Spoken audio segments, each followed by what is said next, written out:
summertime, y'all. It's hot and sticky. 80 miles from Texas. Yeah. This film coming to you. Yeah. And it's 99 degrees here with humidity to match in Georgia. Do they have? Is it humid in Texas?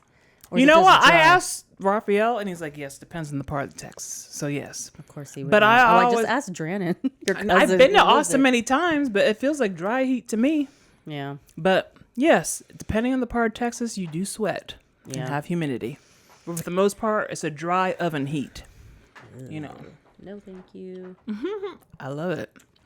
So, since it's my pick this month, and I picked a very classic summer movie, Texas Chainsaw Massacre, the original from 1974. When's the first time you ever watched this?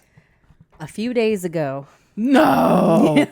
What? Don't at me. Don't come for me. No one's coming for you. I watched it for the first time very fittingly on like a black and white antenna and TV. I was like Yeah. 8. Did you notice anything different from this time you watched it? Like, was it uncut, or were I there was scenes I missing? was Do you 8. remember? The only thing I remember remember. clearly from the 80s was Freddy Krueger. Oh, yeah. That was very That's my clear man. memory. And Yeah. you're desensitized as, Gen X television. You just get all of it. There's no kid channel with Pepin. No. And kid, Pepin? pick the, I don't know, whatever. It's a Oh, the pig. pig. Pig, I don't know. Oh yeah. There's no pick the child option on your Disney. For Right, Disney, your child you safety get options. and you watch all the same shit your parents do. So that was on That's one how day. I saw The Exorcist as a child, and it Exactly. scarred me ever since. And some movie you could not figure out where some baby's getting ripped out of something you still to this day yeah, can't I still figure don't it know out. what movie that was when we were flipping channels. She keeps on a asking everybody, Saturday. "Do you know? Do you People know?" have suggested things, but it's not it. I remember what it looked like. I remember You're like, the "No, that's frame, not it." and I'm like, nope, that doesn't fit. I know it. what it is, but I don't know what it is. Close, but it doesn't fit. You know. All right, Texas Chainsaw Massacre. Continue. Yes. I know this is like a big classic that everyone but me has seen. I don't know why. It was just never. Maybe I saw it. Like I said many times before. There was a chunk of my 20s where I was just in school. I was trying out various medications, and I had roommates that would play random movies. So maybe I did catch some of it, and I just forgot. So maybe I did see this movie and I just forgot, like many other movies that I may have seen and just saw bits and pieces. Anyway, Rotten Tomatoes gave it an 85%. The audience gave it an 82. IMDb gave it a 7.4 out of 10. Letterboxd gave it a 3.8 out of 5. All right. Everyone but me knew the summary and plot, so I'm just going to make it short and sweet. A group of teenagers travel to the cemetery where one of their grandfathers was buried to investigate reports of grave vandalism, but end up encountering an insane, murderous family, including the chainsaw-wielding Leatherface. Woo! Good times. Okay. The director, I don't know if we ever established if I said his name right first when we covered Poltergeist. It's spelled Tobe. I assume it's pronounced Tobe. Tobe? Tobe. Tobe. Or just Kunta Tobe. Your name, I don't know, maybe his name is Tobe. Tobe Hooper. I didn't even look up to see if he was black or white. I know he was white. He's a white Okay. man. I know. Yes. Tobe Hooper. When he made this film, he had been a college professor and a documentary cameraman at the time. The success of the Texas Chainsaw Massacre launched Hooper's Hollywood career, obviously. He reunited with Kim Henkel and several Chainsaw cast members for another movie called Eaten Alive that was done 2 years later in 1976, which also debuted Robert Englund, a.k.a. Freddy Krueger. Following that was the acclaimed TV miniseries Salem's Lot in 1979. Did you ever watch that? We reviewed it. The miniseries? The movie. No, this is a miniseries in 1979. Salem's Lot was a made-for-TV film that we watched. There was a TV miniseries in What year? 1970. I just said it 5 times. 1979. How is this not the same movie that we watched on TV? It doesn't say it's a movie. It's a TV miniseries. Miniseries are movies. Like there's Temptations, there The Shining. Those are all miniseries, but they are movies. Like if you watch it later, it's how long was Salem's Lot? Like 3 hours? That's because it was separated into a miniseries on television. So when you watch it, That's how we reviewed it. I don't even remember that. I mini thought it was one solid movie. miniseries is a movie cut into several parts for you to watch, like 3 nights in a row on ABC or something. And then when we watch it, I don't remember it being chopped up like that. it wasn't, because it already came out on television. So they compiled it all together into a 3-hour movie, or however long it was. I didn't know that was made from a miniseries. From a miniseries. I thought it just came out as the whole movie just the one time. Miniseries on TV, like I've seen a lot of them, buy-ups, like Temptations, the 5 Heartbeats. They're miniseries. And then when you rent them later or watch them later after they already premiered on TV, it's a long-ass movie that you rent. I did not know that was a thing. Yes. I'm dumb. I didn't know that was a thing. I just thought they yes, came out whole. it is the Salem's That's why I thought Lot it was that, something that was on separate. TV. Yeah. Okay. He went on to direct The Funhouse in 1981 and the hit supernatural horror film Poltergeist in 1982, which we covered. Though its success was overshadowed by rumors that the producer Steven Spielberg had directed much of that film. During the 1980s, Hooper directed Life Force in 1985, Invaders from Mars 1986, Texas Chainsaw Massacre 2 1986, and episodes of several television series including Amazing Stories, Freddy's Nightmares, and Tales from the Crypt. He continued working in film and television throughout the 90s and the 2000s, co-producing the successful Texas Chainsaw Massacre remake in 2003. His final directing credits were Toolbox Murders, 2004. I wonder if that was, I didn't look that up. I wanted to see if that was about that. Oh, wait, that was Toy Box Murder. Never mind. That was which was a real serial killer. Oh, a serial killer called Toy Box Murder. Yeah, that's what they called him or something like that. This is Toolbox, not Toy Box. Mortuary, 2005, and Jinn, it's DJINN. I always say it weird. I think it's just pronounced Jinn, in 2013. Hooper died on August 26, 2017 at age 74, just weeks before the release of Leatherface in 2017. Did he die in time? Because was it even good? I didn't even watch it. So maybe I don't he know. was There's spared. so many. Maybe I know, he was right? spared the shame of whatever that was. Because I didn't even watch it. There's I don't so know. many. I don't need to see anymore. I don't know. Yeah, I don't know. I saw the one with Renee Zellweger when I was in my early 20s that was in theaters. 2003, right? With Matthew McConaughey, Texas boy himself. Yeah, I saw that in theaters. I remember that one. Yeah. Did you? No, I don't think so. I don't remember. She don't remember, folks. Try to block all that out. I remember certain things, but not I important remember a things. lot of things, but movies, I feel like I was just like in and out, and I would see random movies. Tobe, who was a slave, who became a director. Him and Hooper. A slave to cinema. Hinkle, I got excited. I was like, ooh, Kim, he directed with a woman? No. It's a man. Kim was a man? No, it was a man. It was a man. I got disappointed because I looked him up. I was like, oh, I thought a woman. I've never heard of a man named It's Kim. a white man like him named Kim. Was it short for something? No. Sorry, 2 men, 2 white men doing their thing. So anyway, they both were together. They both graduated from School of Art from Texas, and he was in his film, a psychedelic debut film called Eggshells. So that was prior to this film. And I think it's interesting, Kim Henkel, he immersed himself in humanities and did experimental theater and film circles. Experimental theater, I don't know. Like interpretive dance. Yeah, that kind of stuff. All during the hippie era. So that must have been a vibe back then. Okay. So, yeah, as you mentioned, that he directed all those things, Salem, all that kind of stuff. And they did it with an 8mm camera when he was a kid. So that's what helped. Oh, you'll get into that. Sorry. He he did films with his dad when he was little with 8mm camera. And his background as a college professor and documentary cameraman definitely helped contribute to his raw, realistic, gritty style. So I have some stuff about some film titles. Okay. Possibly. So before settling on its current title, there was Saturn in Retrograde. I did read about that. Mm-hmm. Head Cheese. Mm-hmm. Okay. Stalking Leatherface. Mm-hmm. And then finally they settled on the Texas Chainsaw Massacre. Mm-hmm. The 2 words chainsaw were copyrighted. So you'll notice that every other sequel after that, chainsaw is 1 word. Oh, I didn't even pay attention to that. Yeah, it's interesting that he had that copyrighted. And by the way, there are 9 adaptations of this film. So many. Yeah. All right, so this is, as we mentioned, filmed in hot and sticky at 80 miles out of Austin, Texas. That's not how they talk there. I don't know. It's Talk Austin like weird. Matthew McConaughey. Yeah. All right. Yeah. Anyway, so the film takes place in the fictional town of Newt in Muerto County, and I at least know that much Spanish. Oh. Muerto is dead. So, at a farmhouse in a rural Williamson County, home of Leatherface and his family, and that home was relocated to Kingsland.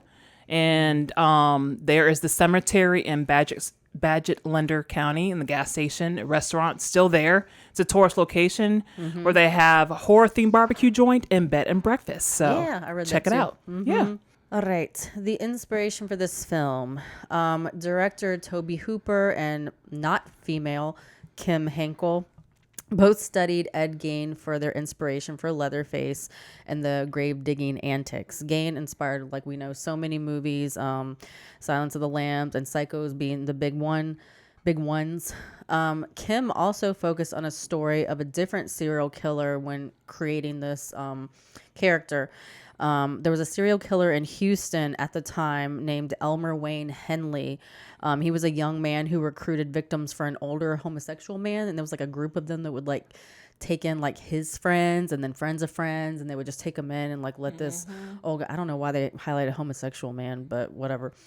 So it was there. I read way too much on Wikipedia. It just went on and on and on, and I was like, I can't take in anymore. I know. I have other serial it. killers too that is mentioned. I might mention one later, but it's an interesting culture at the time. So so they were just stealing people and killing them, like fucking them up and killing them, torturing them.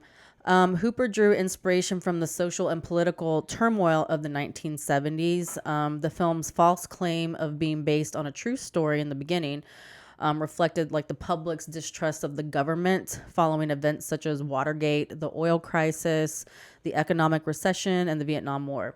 Yeah, so it made sense that they marketed the film as a real crime that happened, which I'm sure that Blair Witch Project probably took note. And I guess it's like, is it it's real? You know, like, is it a lie? No. Our president's a lie. I'm not a crook. That's all I remember back then. I'm not a crook or whatever. Just like the one Big now. fucking nose and whatever. Nixon, But yeah. Influenced by the graphic violence he saw on the local news, Hooper developed the idea that ordinary people could be the real monsters, symbolized by a masked killer. He also conceived the chainsaw as the weapon idea while standing in a crowded hardware store, imagining a way to cut through the crowd. So super random, it sounds like. Just throwing a chainsaw just to hurry up and get my purchase made. I do have also inspiration as like Hansel and Gretel, being lured into a house to be eaten. Yeah, your favorite. Is it? Wait, what was the thing? Come get in my oven. Get in my oven. So I want to eat That's my twin nephews. They're very edible. I want to eat them. Yeah, and you're right. Hansel and Gretel, they were popped in the oven. Right? Yeah, you're right. You're right. And also the farmhouse that this all takes place in is inspiration from the Night of the Living Dead, where they all died. I didn't see that part. So I definitely see that from 1968. Yeah. Yeah. And also I think I don't know if you mentioned Hooper as a child was deeply affected by a family doctor shared a story about. No. So when he was a kid, I had to reread this 3 times. His family doctor shared a story about a Halloween mask that was made from a cadaver, which inspired Leatherface. Like, what happened to a hole in the sheet, moms, for Halloween masks? Like, and that was, so in addition to the Ed Gein thing, it was a also doctor this from... A doctor told him when he was little that I don't know if he or his mother made a Halloween mask from a cadaver, or he did. I guess he would if he was a doctor. If he was a doctor, that's not lab. fucking normal behavior. No. Just use a sheet with holes in it, like a normal person. You don't get. Ew. I know. Whose face was that? But you know what? It could be one of those things when you're a kid and you like mishear something when you're a kid and like make it up in your head. Like that's not what was You said, just but misconstrue what yeah. actually So happened. maybe, but nonetheless, it was done that. And of course, his mom had a lung removed and that deeply affected him. So that influenced his body horror with it, in which we see a lot with like, you know, just fucking body parts and lamps and lungs and, you know, ribs and stuff, bones and stuff. So some background on this film. Since its release, the film has come to be recognized as one of the most important and influential works in horror cinema, as we know. It helped establish several defining conventions of the slasher genre, including the use of power tools as weapons, the portrayal of the killer as a large masked figure, and the concept of the final girl. Its success spawned a long-running franchise centered on Leatherface and his family, encompassing sequels, prequels, a remake, comic books, and video games. And I did look up the video game. It was an Atari. Oh, I don't think Atari. Yeah, 2600. It was released in March 1983. Let me see. Oh, there's the picture. Yes. Look at the Texas Chainsaw Massacre inspired. Yep, that's it. That's his chainsaw, and that's the little house and the truck in the back. The chainsaw. That, it's green. Yeah, it just blends in with his clothes. But it's the most basic pixelated. And I like Betty and I were at work when we were watching You had an Atari, didn't you? No, we had Nintendo. We're a Nintendo family. But we watched someone play it on YouTube, and it was awful. It was so bad. It was the most basic. The chainsaw just looks like an arm of the same color of his clothes. Was there sound to it? Like. I don't remember if sound. I don't remember, but like, if it was very like boring and bland and not notable. Okay, it kept the kids entertained. It didn't do well though. It didn't do well apparently. All right, in 1924, the film was added to the United States National Film Registry by the Library of Congress in recognition of its cultural, historical, and aesthetic significance. So obviously, it got all accolades. It's a big deal. Huh?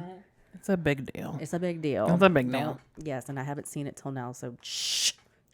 I know. Hooper, the director, had hoped for a PG rating, but the film was initially rated X, and after like several cuts out of the film, it received an R rating, and the film sparked controversy in several countries, with audiences walking out, and Canadian theaters warned of possible morality charges. He wanted I'm sure a they film didn't do for anything all, about even it. the kiddies, but it didn't happen. So at least he got an R rating. At least, Yeah, a lot of crazy countries, going into that he thought it was a PG rating. With I know. I was like, "Girl, this is what? PG, isn't it, honey? No, No. X. no. PG, right? No. Maybe No? I don't even remember what the difference between the NC-17 and the X was now. Do you remember? I think it's sexual. Is NC-17 sexual. But X is too. That's why it's like XXX. I don't know. You know, fuck it. I don't know. There was a poster right outside the. Oh yeah, the it has the Marcus cartoon Theaters. characters. Yeah. Yeah, that say the difference between the ratings, and all I could focus on was the cartoon characters that they put for each one. Because Yeah, like, the why is family? there a creepy rat Oh, yeah, like with some- sunglasses? You can on see. one of them? You He can see looks- by he looks yourself. shady. See with the parent, or Right. see. Yeah. You know. Or you just go in the movie theater with your sunglasses on and remain anonymous. Probably for those. Do they have X-rated that? ones. The little. Maybe I don't remember. I have the picture You don't somewhere have in to my be phone. ashamed of you. You're like Pee Wee seeing- Herman and go, wasn't it him? Speaking of, I got something to say about that as far as the production. Yeah. But anyway, you get. All right. So the budget for this film, there are estimates of the film's final budget were varying, ranging from $93,000, about $459,000 today, to $300,000, which is about $1.5 million today when adjusted for inflation. And the box office was $30.9 million. So yeah, That's I a have. lot. So the production company is Vortex Henkel and Coop. I saw all this bullshit with the company. Oh, I was and about like to the say. shares. Yeah. I Yeah. don't have it in my notes, but like it was just so I just in thought it was depth. I was interesting. like, yeah, go for it. I was just like, wow. So that's a after lot they of bullshit. secure all this, they found investors with the head of Texas Film Commission, Texas Tech University, Vice President Bill Parsley, and in turn, his attorney and all of his clients and other college students as well, because Hooper was a college professor, so this makes sense that he got a lot of funding from the college realm. Yeah. And he scored more money after post-production for distribution with Bryanston Distributors in exchange for 35% of the profit. Now, this deal, unbeknownst to the cast, they had this fruitless legal battle to recoup the earnings for the actors, but it all came to no fruition because Bryanston faced obscenity charges for distributing Deep Throat in obscenity charges for distributing Deep Throat in 1972, and they went bankrupt. Oh, so, I didn't read that part with that. Yeah. Okay. So I'm sure the actors got paid, but not what they would liked. Yeah, like if they wanted to like get like a percentage of the shares or something, but then it was only half of what they thought or something. Well, I don't know what goes on behind closed doors where a director is trying to like secure and pimp their way into like distribute my film and tells the actors something else, you know, like, you know, as far as what you're going to make from this or what they agreed to. So, yeah. But you know, he went bankrupt, but I'm sure Deep Throat has a place in a lot of people's hearts because even I knew what that was. I never seen it, but I've heard of it. Yeah. So it had an impact, I guess. All right. So there is, for me, I was listening to it. I didn't really hear much, but apparently there was a lot going on. I don't even remember any music. Maybe I have to watch it with headphones. I really didn't hear much going on, but apparently this score had a big impact on people. Mm-hmm. Now you only hear music on the radio and chase kills and maybe the opening, with narration being the effective drive for the sound of this, which, you know, in other films I've seen this as well. Tobe Hooper and Wayne Bell did the score and music for this film. Wayne Bell was another graduate from the Film School of Texas. He worked on various local radio stations, and he was the person who recorded the news announcement with the fuzzy, you know, van stereo transmissions that were going on when they were riding around the van. Mm-hmm. Bell's father was a fiddler player that was blind.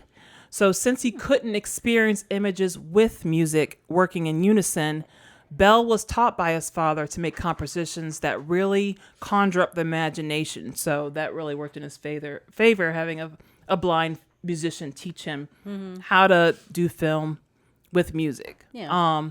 He used sounds like farm generators to build suspense. He used sounds from it's called a mountain dulcimer. It's a 4-string instrument, and using it with a slap back delay through a cassette player, scraping metal, saucepans, all this kind of stuff. Now, industrial rock was not a genre yet. Like the dark ambient, they had like guitar notes. I didn't hear them. I have to maybe re-listen to it. I don't remember any music. But apparently these were all throughout the thing. So this score inspired artists like Throbbing Gristle, Nurse with a Wound, Sun O, and this is sampled in Reptile's 9 Inch Nails. Oh, and you can hear in the song, if you listen carefully, in the later part of the song of Reptile, you'll hear the word Kirk help, which is in the script, obviously, because that is someone who dies in the film. So I'm going to re-listen to that and see if I can hear this movie is sampled in 9 Inch Nails Reptile. So that was interesting.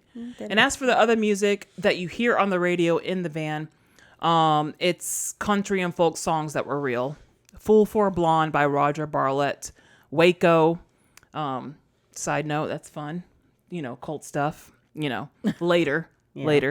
Glad Hand, Timberland Rose, Daddy's Sick Again, Misty Hours of Daylight, Arky Blue, and Poco a Poco No by the Cyclones. So that's what was playing on the radio, and apparently this score was a big deal for people in Michigan.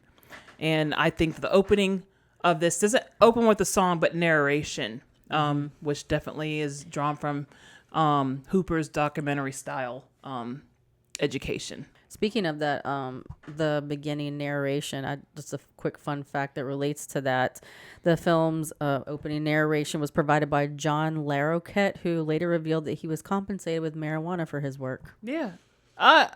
First of all, here's a joint. Can you just read this line like it's a real thing? I watched this. I watched Night Court. All right. Oh, is it that guy? Yeah, I watched Night Court. He's on these other shows too, like these law shows. I didn't even look him up to see who he was. No, his face is very recognizable. He won 4 Emmys for his role in Night Court. I wonder if it's the guy. I just never knew his name. But yeah, I thought it was funny. Yeah. And he does all the narration for the radio news that you hear, not just the opening. Like when they're in the car and they're like telling all the crimes and stuff. So that was his voice as well. At the time, many of the cast members were relatively unknown and unknown Texas actors. They were just from like commercials, television, theater. Some were performers that Hooper had known personally. I'm just going to talk about Sally, the final girl, Sally, and Leatherface. So Sally is played by Marilyn Burns, who went on to be in Texas Chainsaw Massacre: Next Generation from 1994. I've never seen anything, just the Renee Zellweger one. Yeah. That I happened to stumble into a theater, but nothing else. Right. But in this one, she played an anonymous patient on a gurney for some reason. Who? The lady that played Sally. Oh, okay. Gotcha. Okay. Yeah. And also in what appears to be another spinoff called Texas Chainsaw, where she also plays Sally again. I didn't see this one, so I don't know if she's like reprising the exact character, I'm assuming. Yeah. So, she was like sprinkled into some of the other ones. Cool. In some form or another. Leatherface is played by Icelandic American actor Gunnar Hansen, who was a computer operator at the time and randomly decided to audition for the part when he heard it was being shot nearby. That's cool. Yeah. For his part. Yeah. Yeah. I don't know. That's what he did. Yeah. I don't know, He was bored operating computers and said, boring. Let me go be in this random What was horror the computer movie. back then? I'm sorry. Was IBM even a thing back? Yes, it was. It was invented in the 1800s. What? I don't know. Sorry. The 1800s. It was IBM. But I just started thinking about what computer job you have. Anyway, sorry. Side note. Go ahead. No, it was continue. Very basic. Just took up a whole room with all the lights. I know it's like the computer's like a whole wall. It's a whole wall. And it's all like a black screen with like one color font, No, it has like lights. Yeah. Yeah. For his part, he studied the behavior of students at a special needs school nearby. He was asked to reprise his character in the 2003 remake, but he declined because he was insulted that it was being remade. Oh, well, I can get people's sensitivity to a classic. Like, why are you fucking touching this? Exactly. It's done. You don't need to do anything else. Yeah. We did the damn thing. You don't even do a goddamn thing. I guess. Mm-hmm. And that's the one that you saw, the 2003. Yeah, I think it was 3. Yeah, that sounds right. Yeah, and Matthew McConaughey. I barely remember that. I don't know. I didn't see it. He also did not star in the sequel because the offer was too low. But that was played by Bill Johnson, who definitely liked to shimmy more than Gunnar did. You can replace it easily. It's a mask. It's a masked role. Well, yeah, I noticed a difference. I'll go into that later. But like, I definitely noticed a difference because I watched the second one after this one. Yeah, because I was just like, what happens next? Okay. And I'll go into that later in my likes and dislikes. Okay, cool. I thought it was interesting that they had a wheelchair character and why that was important to that. And it made sense why that was important for this movie because it made the vulnerability go to 100. Yeah. You got someone that cannot keep up, so it was important for his role. No. He was played by Paul A. Partian, and his performance in the film carried on off camera that to the point where his castmates thought that, was he really special? Because the guy in the wheelchair, he had like now. I'm kidding. Well, I don't know what else to call it. The diagnosis wasn't there back then. So yes. His character, he has silly parts. He has parts where he's obviously just challenged in a certain way. But I guess what today would be called method acting. And his castmates were like, I think this guy really is. They never saw him otherwise, like on break or something. He's special. Like, no, he's still doing it on the break. He must be. Yeah. Was he actually? Did you find out if he was actually like his legs didn't work? No, he wasn't. Real life, or? No, but that's how I found that out. He wasn't disabled physically. Okay. But people thought he was disabled mentally when he wasn't. Okay. So. Yeah, he asked a lot of questions incessantly to his sister Sally. Sister Sally. Yeah, Yeah. I So was, like, I thought it was interesting. Like, Got on my nerves. is this guy fucking? Is he? Ooh, he got on my Okay. nerves towards the end, where like there was just them two left after everybody else had been disappeared. I get And both. he's like, Sally, should we go get? No, Sally, let's get in the car. No, he had the most no. sense. Let's fucking go.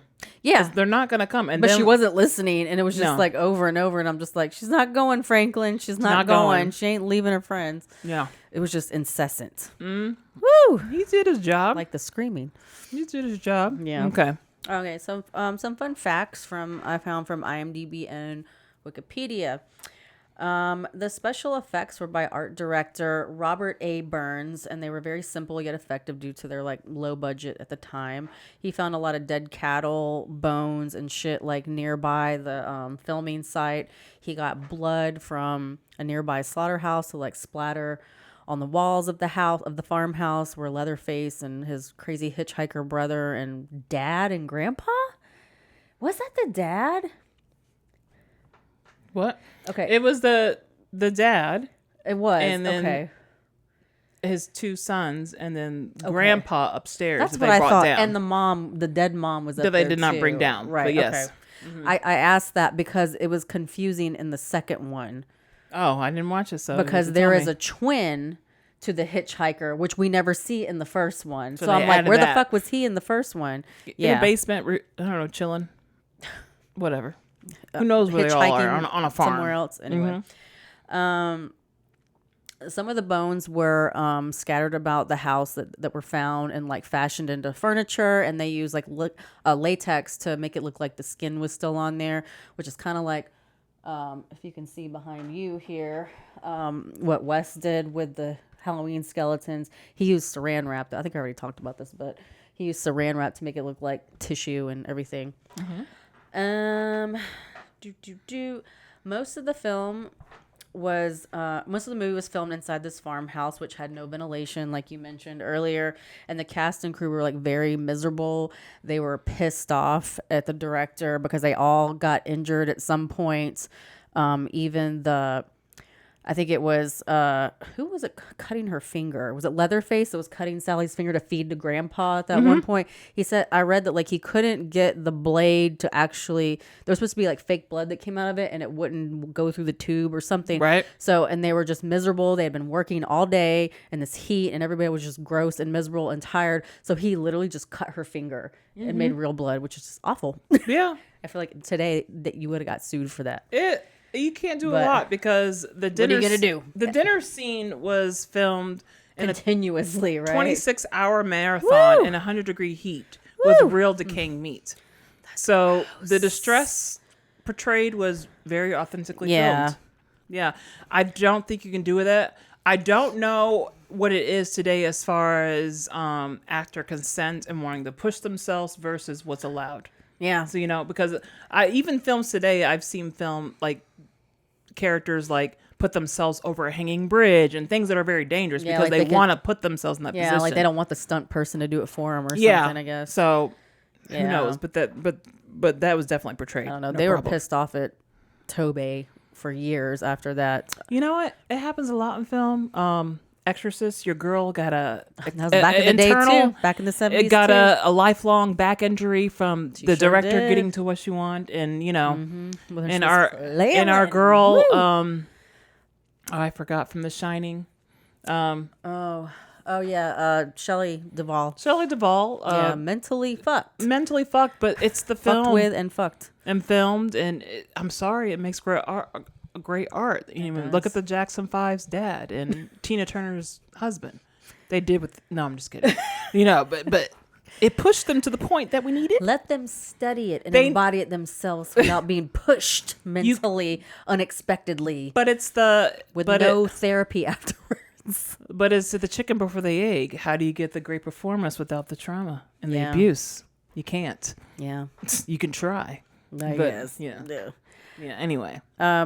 One gross thing I found, which you probably saw as well, is that the Leatherface mask, since they had a low budget, they only had one and it was hot, but he still had to wear that for like 12 to 16 hours a day Yeah. for a month. Woo! Gross. I didn't find like what it was made out of. Like, was it real leather? Did you read All I anything know about is that? the only thing I read is Like, did it start to what was stink? real as far as You know? like all the animal parts that they scavenged and things For the house, yeah. everything looked pretty fucking Yeah. the lamps and everything, they look pretty fucking legit. Yeah. Um, I'm just wondering if like the impressive. mask was that like did they make it plastic? Like I know it was gonna stink because he had to wear it every day, but like was it like real meat in the hot? And did it really start to rot after? Ugh, you know what I Hey. mean? That's why I was so mad. Um, Oh, I have a quote from Wikipedia. This is about our man Kim. This is a different Kim. Sorry, film critic Kim Newman. Who knows? Maybe this Kim is also a man, and I'll be mad because I thought Kim was a woman's name. I know. Whatever. I was excited. Ooh, woman writer on the film. It was a man, another No. white man. According to this film critic, Hooper's presentation of the Sawyer family during the dinner scene parodies a typical American sitcom family. The gas station owner is the breadwinner, father figure. The killer Leatherface is depicted as like a housewife who's like cooking in the kitchen all the time and is like kind of at her wit's end, you know. Woo! The hitchhiker acts as like the rebellious teenager who apparently has a twin brother that you only see in the second one. Oh yeah, one other thing. This Texas Chainsaw Massacre has often been described as the ultimate pro-vegetarian film because of the underlying animal rights themes. In a video essay, film critic Rob Ager argues that the film's central irony lies in humans being slaughtered for meat, placing them in the same position as farm animals. Director Tobe supported this interpretation, calling it a film about meat, and revealing that he actually stopped eating meat while filming it. Yeah, I'm sure you didn't like that, but it was necessary. He knew. No, I'm talking about you. I know you don't like when they talk about animals and killing in movies, but obviously this was I was very a vegetarian for 7 years. Yeah, very necessary for the film. Yeah. Because the wheelchair guy in I believe it's Franklin in the film, you know, he's talking about we're going to our grandpa's farm. That's the whole reason they're on this trip, and just the improvements that are done in the 70s. Like, you know, you would hit them several times with a sledgehammer. Now they use an air gun to the head, you know, quick and easy. right. So I could definitely see how this conversation of veganism is around the film. Yeah. But it's also a very good precursor to the pain that ensues. Yeah. That is placed on the human of what the animals feel. Mm-hmm. So, yeah. Yeah, I think when I became a vegetarian in my like either late teens or early 20s, I think that was when I had seen like the Faces of Death video that my roommate had, and I saw What is that? What is Faces of Death? I don't know. I never seen it. I don't know. You've never even heard of it? Maybe. It's like a whole series of like these underground videos where they show real deaths. Like I never seen it. I don't know. Never heard of it. No. Really? They're gonna be making a movie about, or maybe they Never heard already of it. have. That's insane. Never You gotta remember- look. I don't know if you want to see. It's very look, graphic. you don't want me to get on to you about never watching The Jerk and things like that. Those are common 80s household things. So no, I've never heard of Faces of Death. Okay. I know there was several different kinds of deaths on this one video cassette that my roommate Rob had, and the only ones I remember were like. Was it on cable? Like where no, was I this just show? said video cassette, VHS. Yeah. So how would I hear about it if it's just on a Because you VHS? had VHSs back in the day, didn't you? Like you go to Blockbuster and rent this? Sometimes it was like people just had them, but it was like, you know, a hard to find kind of thing. Exactly. Sort of. So I But don't like know people how it would- knew what it was. If you were into I've horror at all, like you knew what it was. Never heard of it. All right. Well, anyway, like the one main one that I saw, or the two that I remember from that one cassette, because there's multiple ones. I don't know how many, but this one that I saw was like a guy being electrocuted in a jail or a prison, and that one fucked me up because. So you saw a real video of someone getting Yes, electrocuted. it's all real faces of real Oh, deaths. that's really cool. I wish I knew about that. Like he had these well, I'm sure you can find them online now for free. But this guy, they put cotton balls or cotton pads over his eyes. How could you not finish that one movie when you watch Real Death all the time on these tapes? What movie? I don't know, some movie that you're like, oh, I can't watch this. I can't finish it. I don't know, had like pregnancy. You know, it's like a Serbian film. Why couldn't you finish that if you watched Because if you watched Real Because Death I don't know how that went. Okay. But it crosses the line with child abuse. Like, there's no child abuse on these deaths. It's all adults, I think. Okay, deaths, adults dying. I don't know if it's on all film. adults, but the one cassette that I saw, it was all adults, and one was it was the guy getting electrocuted in the electric chair, and he started bleeding out of his eyes, which fucked me up. It was very weird because I didn't expect that to happen, being electrocuted. And then there was the whole point was that there was also a slaughterhouse scene, and that fucked me up. And I think that might have been the turning point where I became a vegetarian for 7 years. So like that was hard to watch. Wow, I don't know how it felt. Like, I hear people dying on film, but I've never seen death on film in real life. That's why it was so obscure and hard to find. But everybody had heard of it. You know what I mean? Never. I grew up in a Christian home, so I'm lucky to get the horror. You knew what the Spice Channel was and all that shit. Like anyway. Because that was on just look it cable up. when you turn on the TV. Yeah. I saw a TMZ interview with Guillermo del Toro. Where they were talking to him about like, oh, what did you think about Texas Chainsaw Massacre back? You know, because everybody's seen it except me. And he said that also made him stop eating meat for a while too. So I was like, damn, it got everybody, even the other horror filmmakers as well. Well, the addiction is strong because you're all both eating meat now. Yeah, yeah, it's pretty bad. Yes. So it was interesting just watching this. It feels like that was a real cemetery they desecrated with the bones and everything stuff at the beginning. So it's like, okay, that's an interesting choice to do that. The van is not a Scooby-Doo van. It's a 1972 faded green Ford club wagon. And of course, which was one of the film titles that they were considering, Saturn Retrograde. One of the chicks in the van is reading about all this stuff, which is kind of a precursor to like what's happening. But to me, it doesn't really. Yeah, it didn't make sense because I'm not really into fucking horoscopes. But it says, when planets are in retrograde, evil in their maleficence. How do you say that? Maleficence? No. Yeah, sure. It might be spelled maleficence. Is increased.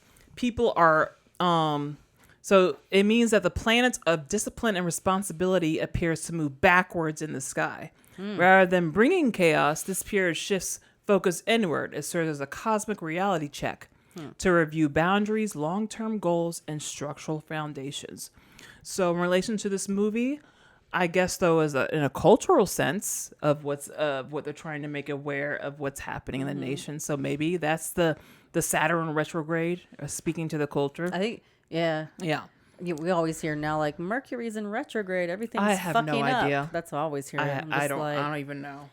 Mercury's in Gatorade. I don't know what it means. I just know right? it's all bad, apparently. Yeah.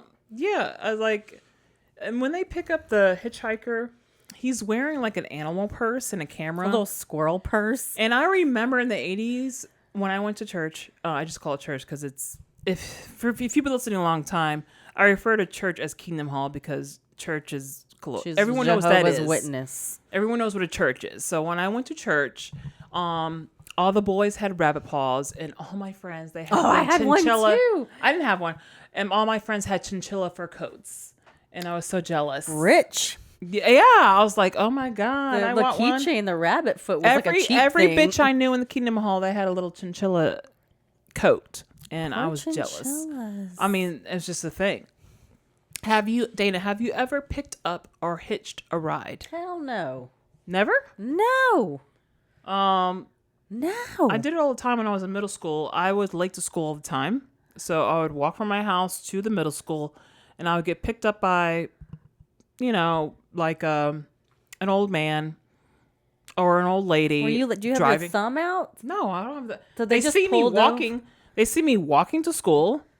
And they pull over and say, do you need a ride? And I get in and they drive me to the high school. And I'm like, I go to the middle school. It's like, oh, I'm sorry. And they drive me to the middle school. Tall. I guess I look like a high schooler. Yeah, I was this height in middle school. So yeah, I hitched a couple rides when I was late almost every day and had to walk to school because I was late. And then you could have died. It was just you could have been kidnapped. But it didn't happen. You could have been taken to Juhan Road in one of those abandoned houses. I didn't live there. I lived in Snellville at the time. It doesn't matter. They could have drove you there. I trusted this old man. Okay. I can't believe you did that. You met a man on Yahoo Chats or something. I had a friend with me who had a car, though. We could leave at any It time. doesn't matter. But yeah, I did that. I mean, these were the things he did, and I was fine. And I was in high school. I was in middle school. I hitched rides. Oh my God. And then when I was like in my early 20s, I was at Kroger waiting for my brother, and this white guy came out with his groceries, and it was pouring like cats and dogs. And he asked for a ride to the hotel that was like a mile down the road. He was going to walk, and it was raining really bad. I was like, yeah. So he really appreciated it, and I dropped him off at the hotel he was living at. It was like a Miguel mile. was with you, right? Yeah, it was like a mile from the Kroger. And I was like, Miguel, don't tell Dad that I did this. I know he'll like fucking freak, but I assessed the situation. It was a man as groceries in the pouring rain. I guess got anything. a taxi. Huh? Could have got a taxi. He's Did he sit behind He's you in living the in a car? hotel. You think he can afford a taxi? Yes, I did. I did Sat think. behind you. He could have pulled a gun and held to your head and said, "Drive me." I know, split." Dana. You're a gun owner. I'm not. So you're in a whole different. No, it doesn't matter. He could have had a bear spray. Anything could have happened at any point. Gun. But yes, I have hitched a ride with elderly people in my community to go to school, and I gave a man in the rain a ride.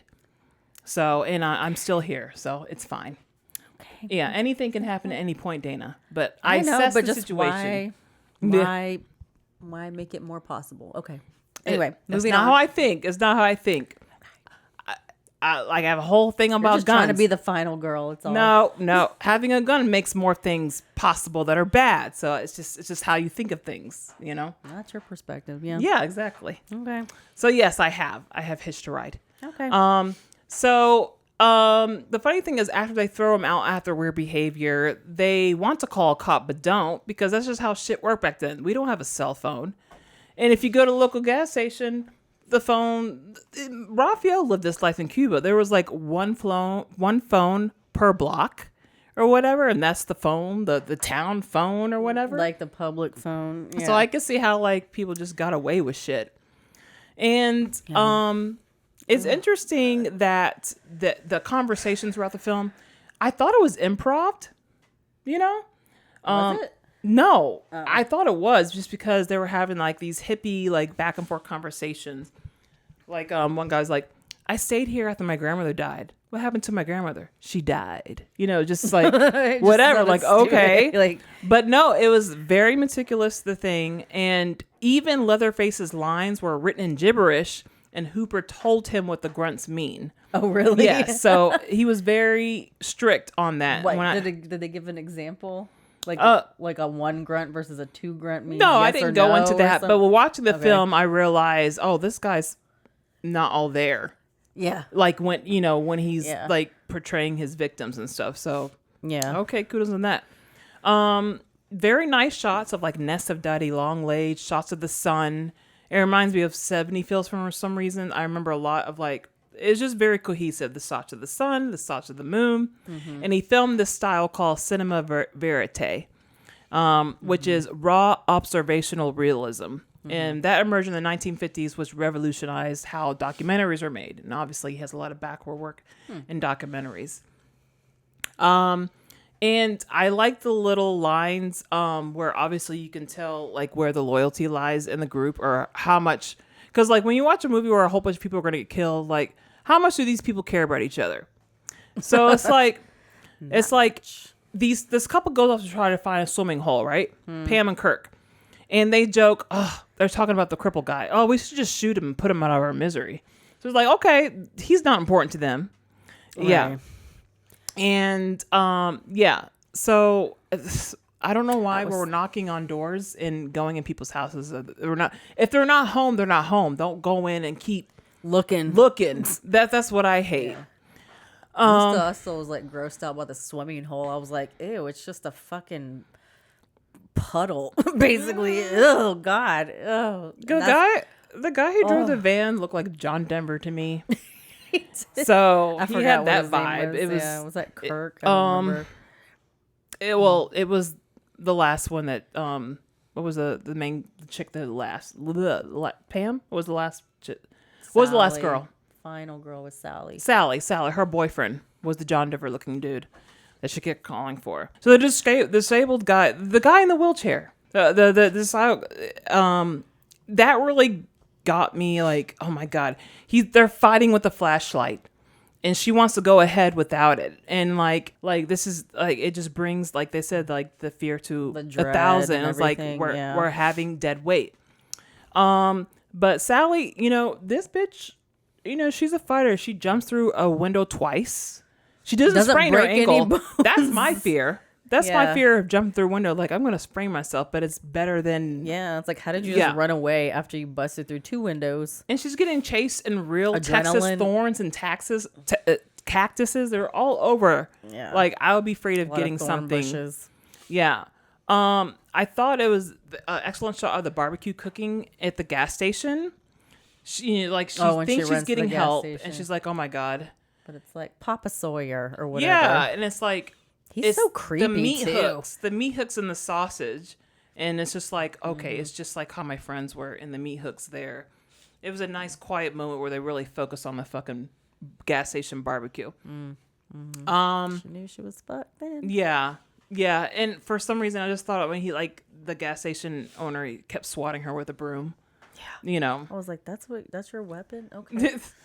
Well. Okay, old man. It was odd. I also caught some racist, when he finally caught up to his invalid sons or whatever, the dad, who was first the hitchhiker that he meets later, he was saying nappy hair coon and stuff like that.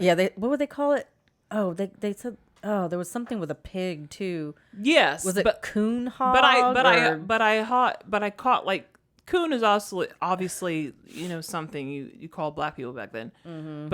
But when I hear nappy hair and coon in the same sentence, it's like, that sounds like a racist ass remark. Yeah, I guess well, you're less than you're that. Mm-hmm. So that I caught that. Yeah. Yeah, there was great shots with the eyes and the blood vessels during that 26 hours film shoot where she was Sally was tied up. Just I mean, screaming, her waiting.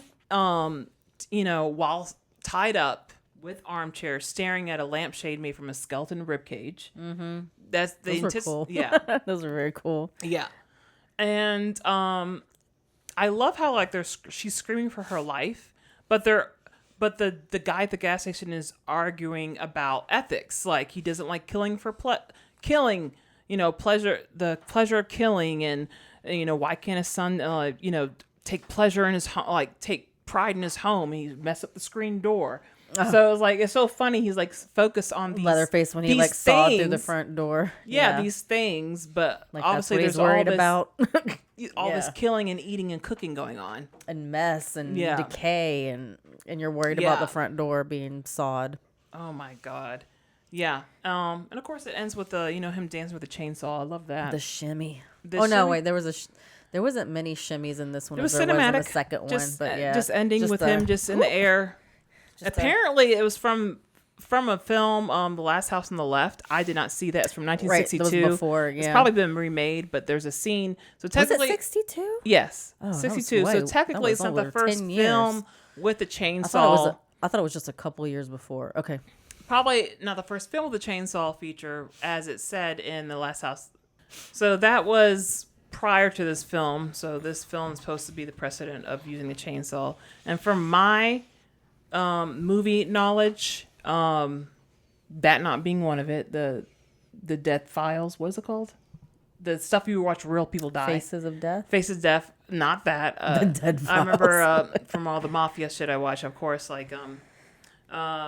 Scarface, Chainsaw in the Shower, things like that. And of course, Evil Dead franchise, chainsaw all the way. So those are the things I recollect from my youth, as far as, I guess, this being the precedent. I love the chainsaw. Mm-hmm. So easy. My likes were, I liked how twisted and disturbing this family was, because you didn't see it back then so much. I like that they were keeping a 113-year-old grandpa alive, almost like a vampire, by feeding him drops of blood. That's what I read. Yeah. They were keeping him alive, giving him drops of blood of new victims like he was a fucking decrepit old vampire. I thought That's was what I weird. was wondering about. I was like, is he? Why does he some look like that? I forgot to country ask. bumpkin. I was like, is he really dead? But no, he's really He's not 113. dead. People can live that long. Yeah, but like, is the mom? They never go to like the mom. Like, was she alive? That too? just gave me full Psycho vibes. Like they Exactly, were that's what grave, Psycho they was were inspired grave by. robbers. Yeah. And so just like Ed Gein, so that's probably robbed the grave and was his mom or someone like his mom and put him up there. I think it was his parents and they just kept him. Kept them instead of digging them up. Never dug him up. Maybe I don't know. Yeah, but there was grave robbing going on, which was mentioned in the beginning of the movie. Right. Yeah, but I don't. As a side. Yeah. Of crime, I guess. Yeah. Which is funny because like in the second one, the grandpa looks different and he is more animated in that one. So I'm like, you're older. The second one? Yeah. Well, that's disappointing. Don't I do know. that. I Don't know. do that. I was cohesion. yeah, Cohesion, exactly. people. Don't, Is the second one that's what I'm gonna made go by into. the same director and writer? Yes. I don't know That's about the writer, weird. but I will get into that. Yeah. But yeah, I did like the weirdness and the disgusting, twisted nature of it like that. I love that it was a chainsaw. It was all kinds of fucked up. The essence of the slaughterhouse just gives me the heebie-jeebies. It gives me the ick and the no feeling, so that impressed very well. Dislikes, it was an auditory pandemonium because Sally would not stop screaming. She would scream too. What the fuck? But when she's like, all right, if you're being chased by someone and they have a loud ass chainsaw and you're trying to like escape, don't keep screaming in the dark so they can hear you and find you. I'm like, shut the fuck up, Sally. Do you want to live or not? Like, it was just incessant. I was like, I get it. I feel like he was close enough to always see her in his bed. So he was like neck and neck with her. Not always though. And I will never dictate how a person gives birth. If they want to scream, I don't dictate this person's getting chased if they want to scream. Because I might do the fucking same because I'm so fucking terrible. I'm going to fucking scream anyway. I get it. It's just like you lose control of... I think you can attest to not doing things in a dangerous situation the way you should have did it. You know what I mean? I should have did this, but I didn't because I was scared. You know? I don't know. I feel like when I'm ever in like if I've ever encountered like a dangerous situation, like the flight or freeze, what is it? Flight or freeze. Flight. Oh my god! Flight or fight. Yeah, flight or flight. Sorry. Normally I freeze because I'm thinking. There was an example that and happened to you, and I was like, "Why did you do that? Why did you say that?" But it's not like, well, if I was her, like that's why I don't know when mom's the word. I am not. When I get scared of something, in movies. I shut down because I'm like, the more I say, the more it could be dangerous. So I feel like I would just be quiet and run. Maybe I would scream. I'm not a screamer though, you know, like you don't know. I don't know. When you're getting chased by when something startles me, I don't scream. A Leatherface and a chainsaw, that's a whole fucking different ballpark. I've been chased by that in the netherworld many times. But you know it's not real. But people scream. I don't scream. I know. I'm just saying. A lot of people scream. I renege any if it were me, especially like I listen to a lot of stuff rhetoric by my people who talk about actions of how people should be or how they would be if they were that color in a different decade. Well, if it were me, it's like, bitch, shut your mouth. You say you would do this, and this with the knowledge that you have now. You have no idea what you would do in that situation then. So you would kneel down just like everybody else versus what everyone is saying. So yeah, I mean, it could be the same way as a woman. Yeah. I say that too, like as much martial arts training, combat sports training as I've had, I think if like a man, even an untrained man, came after me, like I would not try to like hurt him back. I would just freeze and try to escape. But I wouldn't be, maybe I would scream, but like I do think I would not be aggressive towards him. You know what I mean? I would just like try to get away and not hit him. So anyway, who knows? Yeah, who knows? But I get it, but it's fucking terrifying. And I felt I could see you just screaming incessantly, and it was encouraged as strict as the script was for the director. He relied heavily on the actors to react with their own ideas of the situation, which was with their own reaction. With their own reaction, which was actually incubated by the environment. Yeah. So okay, that seemed fucking real enough for me. And Sally, let it rip. Let it rip. Yeah. So dislikes when I was another dislike, other than the incessant screaming, where I would try to shut up and run quietly. About the sequels and the prequels. I watched the second one, like I was saying, and I was very disappointed. I know this is just, I don't know. I know we didn't agree to watch the second one, but I just did. It was compared to the first one, it was very disjointed. It was like almost unrelated in a sense, for it being called the sequel. And apparently, like I read, number 3 was actually supposed to be the official sequel to the original, which I'm like, well, why did Tobe make the second one if that wasn't even the real sequel? I don't get how all these are like. Do you think it was maybe it could have been a very superficial reason, a money grab, and not really thinking much about what he was making? Was it made like immediately after or some years after? It was made in 1986. Jeez, yeah, it was 10 over. years. It was 12 years. Yeah, I don't know. That's why I'm like, why even come from the grave and explain yourself? I don't know. I forgot. I know I listed in here somewhere where what year number 3 came out. I don't even remember if Tobe did that one or if he just did 1 and 2. I don't remember now because there's so many and I don't understand why there's so many and there's like spin-offs. Why? I don't know. I mean, it is like that for a lot of stuff. There's Purge series. I don't watch. I don't know. There's especially this fucking universe I hate. There's so many Supermans and different interpretations. Blah blah blah. Everyone can just have their take of the cake of interpreting. I guess. Yeah. Like I said earlier, like the grandpas look different. He was more animated. Leatherface was more animated in the second one too. Weird. Was he less simple in the second one? You know what I mean by simple. Yes. I know what you mean. No, but you saw more of his character because in the second one, he gets maybe a crush, you could maybe say, on this one chick. So he doesn't kill her and he kind of protects her a little bit to a point. Okay. And he also shimmies a lot more with that chainsaw. Okay. Which I thought was hilarious and I love that part. That's the only part I think I really liked the about word it. choice, shimmy. It was a shimmy. It was a... Okay. It really was. Okay. He was shaking his hips like Shakira. He was. Anyway, it was more of a twirl in this one at the end. Yeah, it was a twirl. But there's a shimmy in the second one. He did shimmy in the first one, but the shimmying was way more in the second one. I don't know about the other ones, if he picked it up or put it down. I don't know. It was weird in the second one because Dennis Hopper plays this like retired... Yeah, Dennis Hopper, he played this like retired deputy or police officer, detective or something. And it was his nieces and nephews or just nephews were that set of kids in the first ones that got killed. And he's like always been on like a revenge for them. And so, because he's like, that was my nephew that got killed by Leatherface. I know they're real. I know. But like he couldn't prove it. Right. So he's like out for them. I thought Dennis Hopper would be one of the weird ones. So no, he was weird in this one. Okay, too. good. I didn't like that's it. What he does. It was very irrational. It didn't make sense. There was no character development in this one.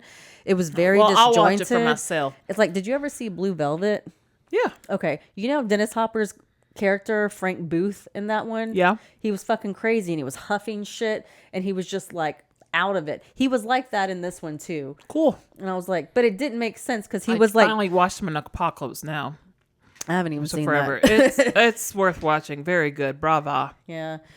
It's just, it was stupid because like he goes in the second one, the family's hiding out in like a broken down amusement park, but he goes in with his own chainsaws and he's like hacking away at stuff and the ceiling is falling. And I'm like, you can't even go to kill the fucking family that killed your nephew or nephews. He was blinded by his rage instead of logic. He was trying to save the chick too. And it just, I'm like, you're going to ruin everything. You're going to kill both of you because you're just being stupid and irrational right now. Like Frank Booth. That adds to the viewer's anxiety. Like, what the fuck are you doing? I guess. I don't know if that's what they were going for. If it was just like really horrible directing or like whatever. It doesn't matter. That was mine. What about your likes and dislikes? It was funny though that we've watched a movie before where we've been inclined to watch the sequels as in a single black female. I still gotta watch the third one.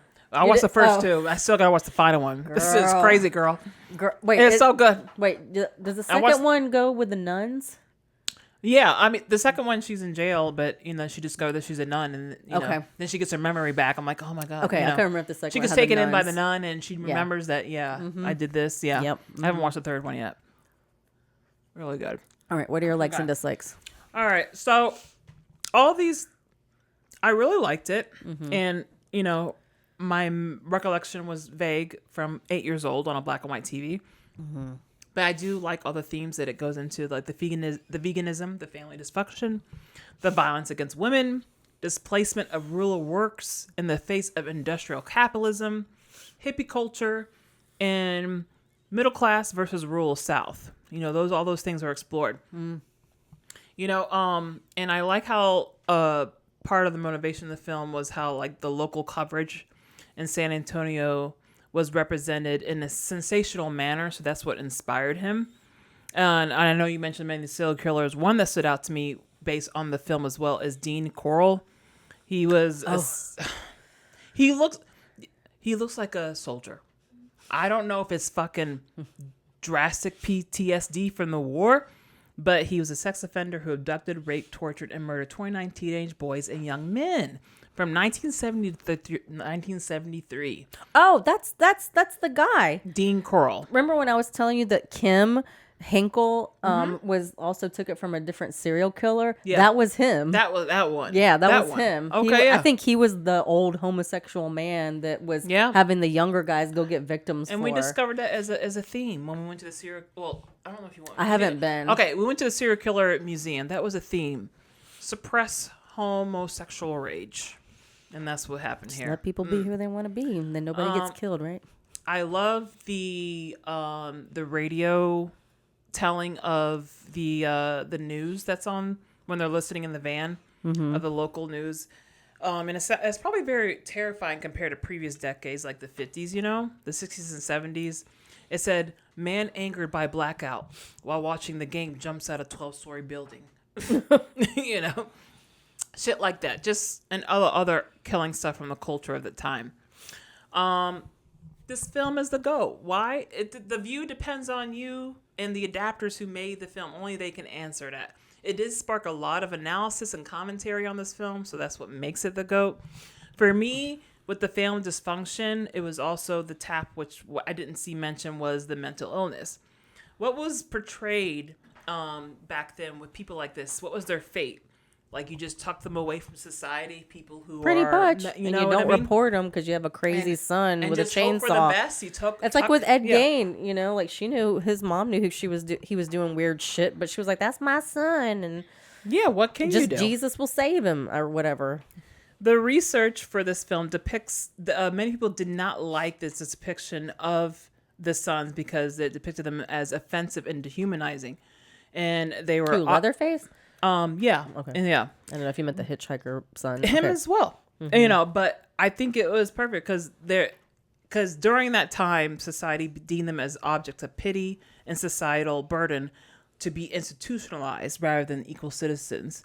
And I can definitely attest to that. My grandmother, basically all of her kids are mental ill, and they grew up in the 60s and 70s. And that was kind of their fate as well. Her navigating, loving and caring for her kids, but them being institutionalized as well with no resources or understanding of what to do with mentally ill people back then. So I thought that was a great point. Like, this just is what keep them in happens. the family. And just, just... and before I got diagnosed with schizophrenia, I thought, oh my God, I'm schizophrenia. That's what people who kill and are serial killers and are crazy. That was my perception of people who had schizophrenia when I got diagnosed. I was terrified. I was like, I'm not that. But that's what I've heard and learned growing up. That's what schizophrenics are. So I thought that was another element and good point to this film of, these are killers who are mentally disabled. And I liked that depiction. It reminded me how fun it was to see a movie again and watch it from the beginning, knowing how the danger ensues. I've seen it before, but what's going to happen. Like, girl, don't do that. I know what's gonna happen next. Don't do It's that. like, stop screaming so much. We're gonna find So you. it's fun. The pacing was perfect for the film for me, and Yeah, the it pacing was good. reminded me of Maxine a little bit. Just the whole vibes, Yeah. I I could see that. they roll up on a farm, hippies, but they're making a porn or whatever. And the only part I have is the hitchhiker had all of his teeth, so that didn't sell it to me. I felt like it should have some missing, but maybe that takes more, work to look like that way. Was the guy at the Kroger missing teeth too What guy in the Kroger? that you picked up? No, he was just a white guy. Okay. It looked like it was the early 2000s. He had a backward hat like Fred Durst. I didn't know. Talking about missing teeth. I don't know. No. Oh, that guy. No, he looked like Fred. He just looked like a white guy who lived in a hotel with his groceries. Yeah. But yeah. Yeah. So yeah. I loved it a lot. 10 out of 10. Yeah. Nice. No dislikes. Just the guy, he had all his teeth, so that didn't sell it for me. Just that. But to like, feed into the stereotype, part. the stereotype of like this Yeah. guy on a hick farm, But Yeah. I guess not everyone has missing teeth. Okay. No, some people still got their teeth. Shame on me for thinking that. I mean, you had like no cavities until like the recent years. So hey, you never know. I know. I have know one what? missing tooth now because I didn't take care of that cavity, and my cap is gone, and I have to go to an oral surgeon and get a clip and everything because I didn't take it. It's so clip. bad. This is from IMDb. I'll tell you who it was at the end. 1 out of 10. This is a classic. First of all, I want to make one thing clear. I'm a huge horror fan. I love them. Old ones, new ones, gory, non-gory, everything. But I really hate this film. 20-something minutes. All of them are annoying. Are out on the road in rural Texas. They're low on gas. Two of them go to an isolated farmhouse to get some. In no time at all, one is hit in the head with a sledgehammer and the other is hung up on a metal hook. The other comes looking, and one by one are killed until one is left. Sally, well acted by Marilyn Burns. Can she get away? Hopeless. This film is a mess. The first 45 minutes are very dull. We listen to these 5 uninteresting characters yap endlessly about nothing. No sight to their character or their motivations. One in particular, Franklin, is very annoying. Yes. I couldn't wait for him to get it. Me too. When they start getting killed, you could care less. They never come across as real people, so how could you get upset about their being killed? True. And the killings aren't ever remotely gory. You hear them, but don't see them. And the constant chainsaw on the soundtrack gave me a headache. Also, the acting mostly sucks. The family all overacts, although some of the sounds Leatherface gave did spook me. Burns gave out the only good performance. Unfortunately, she's too good. When she's being tortured and abused by the family at the end, hearing her screaming and seeing her crying is way too realistic. No gore, no plot, no characters, no point, and most important of all, no scares. A worthless piece of garbage. As one of the previous posters mentioned, the only people who seem to like it are those who saw it in 1974, when it really was shocking. And you didn't know no difference. Right. Most younger people in their 20s I've spoken to have seen it, don't like it. Not worth anybody's time. By Preppy. 131 find it helpful. 135 found it not helpful. Oh. This was from 2002, this review. Yeah. Yep. Couple of short half-star reviews from Letterboxd. One is watched by Neon this month. Survival instinct of a fart. I agree with that. 2 people like that. One other half-star was rewatched by Montaya in May of this year. Shittiest movie ever. Full of cliches like the final girl, which I hate. And it was just so infuriating to watch. Like, did the characters want to fucking survive or not? Because while most of them didn't do a good job of it, obviously, but like, did the last chick even want to live? Like, genuinely, shut up. You're so dumb. Most overrated movie ever. One person liked this. I thought she did pretty good trying to survive. I did too, yeah. I mean, if it were you, would you leave Wes? If he was already dead, yeah. You don't know, but if you don't know if he's dead, would you go after him, or would you, like the wheelchair guy, let's go to town and get a phone? I would go get help. Go get help. Yeah, I'm like, why should we both die? And I would Why should we expect him both to die? do the same if he couldn't handle the killer too. I don't know. I'll be like, time is precious, but should I go? Maybe I'll be like that. Like, I'm like, there's no sense in both of us dying if like I can't overcome the killers. she doesn't even know that he's dying yet. Like, she just like, I they're don't not remember at if she the does or van not. yet. I don't know, but that's crazy. I don't know what I do. I'm not ashamed to admit it. I'm a pretty much save me first kind of person. Raphael's admitted it himself to me. We talked about it. He's like, I'm saving myself. I knew you. I'll grieve momentarily, but I'll move on. I'm like, same. Good that we're on the same page. Okay, that's how it's gonna play out. Yeah. This one is rewatched by Anna Secret Poet. It was frankly a relief when Franklin finally got chainsawed. Watched on Blu-ray. 8 likes. Look, he's frustrated. He's in a wheelchair. I would complain a lot too. He wouldn't shut up. His friends kept leaving him though. He's in a wheelchair. Probably because he wouldn't shut up. No. He could have been likable. He asked too many questions. in my Okay. opinion. Anyway, another 5-star watched by Bambi. I just know it stank in that house. Yeah. I'm sure Everyone's it did. sweating, dead meat, Yeah. hot summer. How do they not get steam on, I don't know, directors, how do you not get steam on the camera lens? I don't know. How do you do that? Maybe they kept wiping it. Directors out there, how do you do that? Answer that. 5-star watched by Pierre Rasa. Of course it's in Texas. Of course the grandpa is doing Trump's emote while sucking her finger dry. Of Trump's course, emote? that's what it says. Of course I'm never setting a single toe in this fuck-ass country. They must be from another country. This fuck-ass country. Oh, and that was a couple days ago they wrote that review. Ooh, they so, watched it a couple days ago. Yeah, that's why And there's they a Trump reviewed. reference, because Oh, that makes sense. Yeah. gross ass Trump. Anyway, so that was Texas Chainsaw Massacre. Yeah. I'm gonna watch a couple of the other ones. There is one documentary that's like behind the scene or behind the story. I'll watch it The original? Yeah, I think it's.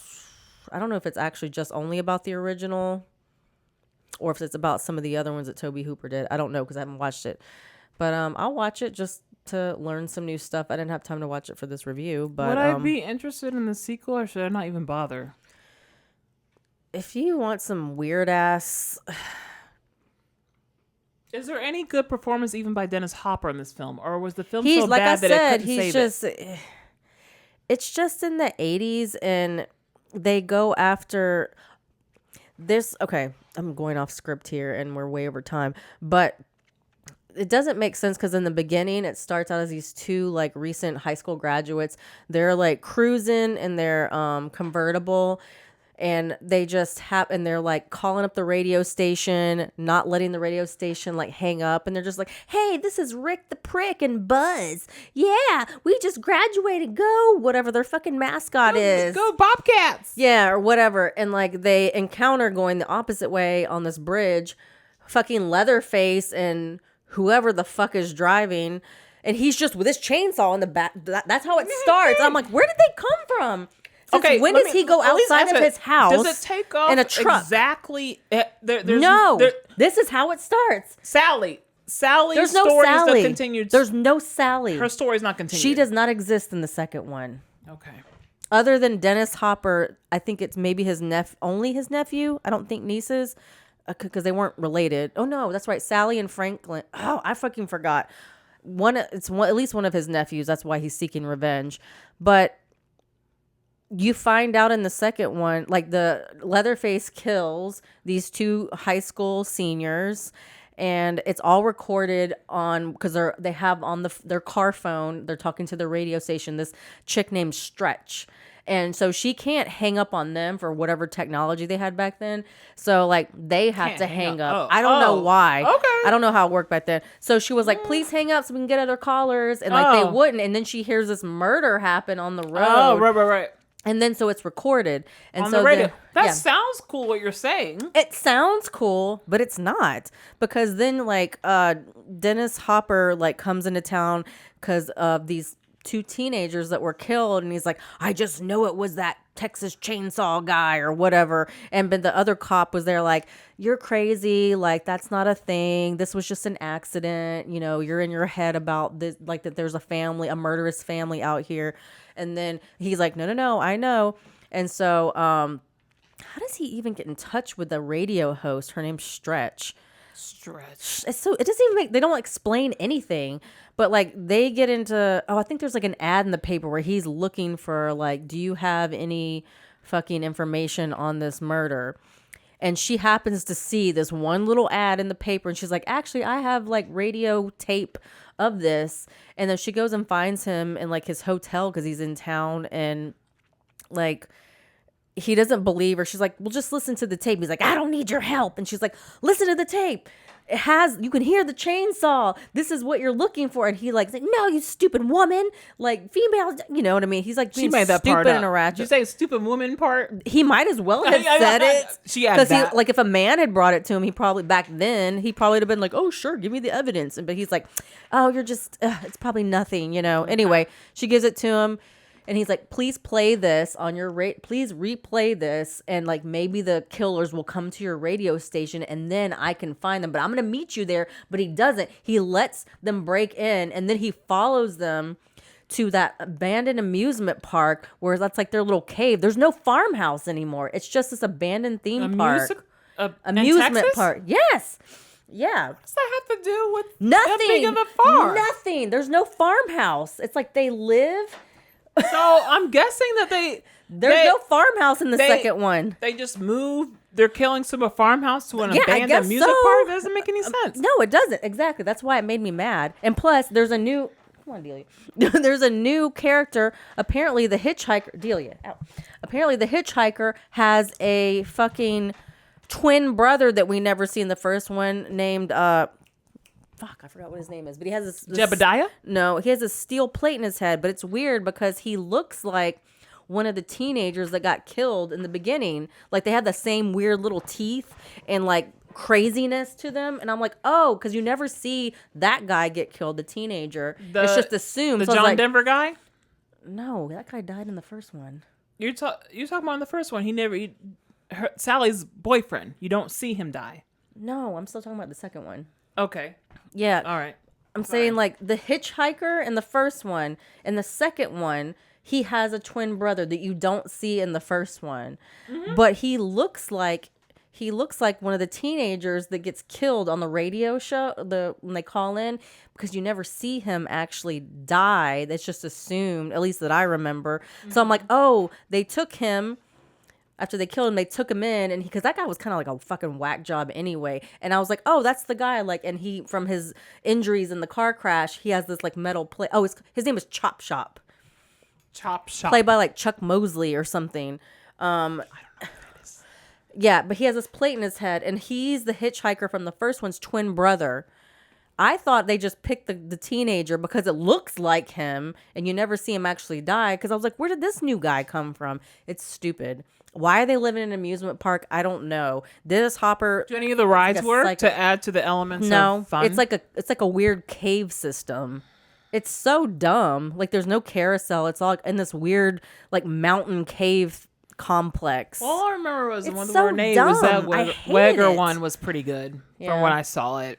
I thought it was decent. I want to watch that one next. That was pretty decent. Anyway, I'll watch the third one that's the actual like official sequel, and maybe it'll redeem itself in my eyes. There's but anyway, 9. We've I'm talked not too much doing about all that.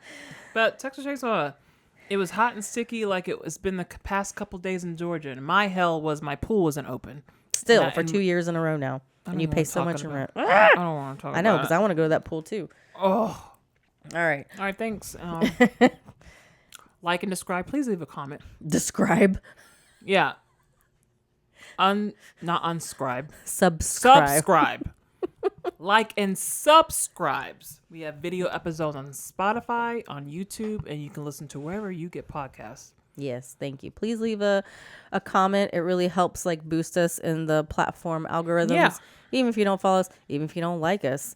A review helps nonetheless. So yeah. Thank you everyone, and we'll see you on the next one. On the next one. Bye. Bye. Okay. Okay. Oh yeah. Well, Tobe. well, Tobe. Like, what were they? I don't know. Nixon. Stop. Yeah. I don't. I don't know. There's all. No. No. More. No more Now. war. I don't No. know. Vietnam. Free yourself. Vietnam. Nam. Nam. Nam. I was in Nam. Yeah. I just had too much to drink. That's why I can't remember. Yeah.